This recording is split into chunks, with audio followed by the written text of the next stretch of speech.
राम सही भाईयाना में आपका दूसरा वाला जी प्रिय स्वागत है हमारे चैनल में। दोस्तों इस वक्त और जो ये कर्नाटक में चुनाव जो हुए उसमें कांग्रेस जीत गई है और बीजेपी हार गई है। ये बहुत दुख की बात है, मुझे भी दुख है इस बात का। और मुझसे ज़्यादा दुख जो हमारे जैसे बड़े सीनियर एंकर हैं, जो मीडिया कर्मी हैं, उनको ज़्यादा दुख है, जितना हमें नहीं है। लेकिन इस चुनाव में, इस रैलियों में, जब चुनाव हो रहा था, जब चुनाव चल रहा था, रैलियां हो रही थी और बड़े बड़े रोड्स हो रहे थे, उनमें जो बयानबाजी हो रही थी वो बहुत बड़ी दिलचस्प वाली बात थी, वो देखने लायक है। हमारे जो राष्ट्रीय अध्यक्ष है पार्टी के जेपी नड्डा साहब, उन्होंने एक बयान दिया है कि 2014 से पहले हमारा देश घुटनों पे चलता था। 2014 से पहले क्या हमारे देश में खाने का नहीं था, या हमारे देश में क्या नहीं था? हमारे देश में सब कुछ था। और जिस प्रधानमंत्री के बारे में बात करें, वो गुजरात के मुख्यमंत्री थे, जो ये कह रहे हैं कि जो भारत में उनके प्रधानमंत्री बनने से जो विकसितता हुई है वो पहले कभी नहीं थी। मैं एक बार आपको याद दिलाना चाहता हूं कि भारत देश अंग्रेजों शासन में भी सोने की चिड़िया कहलाया जाता था। हमने उस वक्त भी हार नहीं मानी जब हमारा देश गुलाम रहा। पहले मुगल शासन में रहा, फिर अंग्रेज आ गए हैं, उसके बाद में जब से फिर दो शासन आया। तो मैं आपको बताना चाहता हूं कि भारत देश कभी घुटनों पर नहीं चला है। मैं जेपी नड्डा साहब को बताता हूं कि वो भावुक होकर इस तरीके से बोल गए हैं कि मैं प्रधानमंत्री बनने के बाद मेरी पहली विदेश यात्रा भूटान में हुई और भूटान के राज परिवार के साथ जब मैं बैठा था तो वो गर्व से बताते थे, जो उनके सीनियर किंग है वो बता रहे थे कि मेरी पीढ़ी के जितने लोग भूटान में हैं उन सबको कोई न कोई हिंदुस्तान के शिक्षक ने पढ़ाया लिखाया है। और वो बड़े गर्व से कहते थे।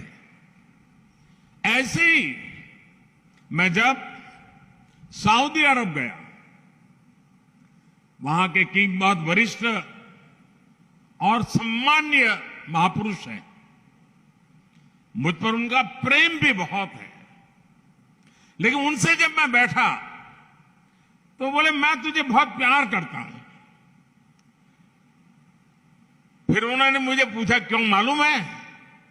मैंने कहा आप बताइए, ये आपकी कृपा है।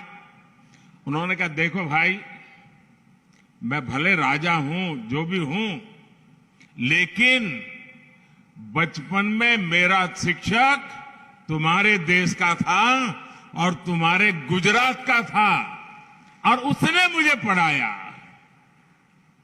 तो देखा दोस्तों आपने, हमारे देश के प्रधानमंत्री नरेंद्र मोदी साहब कह रहे हैं कि जब मैं पहली बार प्रधानमंत्री बना और भूटान गया, और भूटान जाने पे जो वहां के वरिष्ठ लोग जो थे वो कहते हैं कि हमने जहां से पढ़ाई करी है वो भारत के शिक्षा से ही पढ़ाई करी है, जो शिक्षक थे, मास्टर थे, वहां से पढ़ाई करी है। उसके बाद वो विदेश में जाते हैं और अन्य तारीफ करते हैं। शायद जेपी नड्डा साहब इस चुनाव के टाइम पे ऐसी बातें, ऐसी बयानबाजी कर रहे हैं, शायद वो भूल जाते हैं। ये गलत है। आप इसी कारण है कि आप ऐसे बयानबाजी करते हो, इस तरीके से आप करते हो कि आप चुनाव हार रहे हो। आप अपना काम अच्छा कीजिएगा तो हारने की जरूरत ही नहीं है, क्योंकि बीजेपी को हर बंदा सपोर्ट करता है, हर बीजेपी को हर बंदा होता है। एक चेहरे से कभी चुनाव नहीं जीता जाता। आप सोचते होंगे कि बीजेपी का चेहरा प्रधानमंत्री को बनाकर, मोदी जी को बनाकर हम कर देंगे। आज की टाइम में जनता सब जान रही है, जागरूक होती जा रही है, तो आपको काम से बोलना है। और दोस्तों मैं ये कहना चाहूंगा आपको कि इस वक्त बड़ी दुख की बात है, बीजेपी निमट गई है, कर्नाटक में हार गई है, कुछ ही उनकी सीट आई हैं और कांग्रेस अपनी सरकार बना रही है। मैं अपने चैनल के माध्यम से ये कहना चाहता हूं कि जो ये वीडियो है बस खाली आपको बताने के लिए, समझाने के लिए, इससे हमारा कोई राजनीतिक वास्ता नहीं है, न कोई टिप्पणी का है। तो दोस्तों नमस्कार।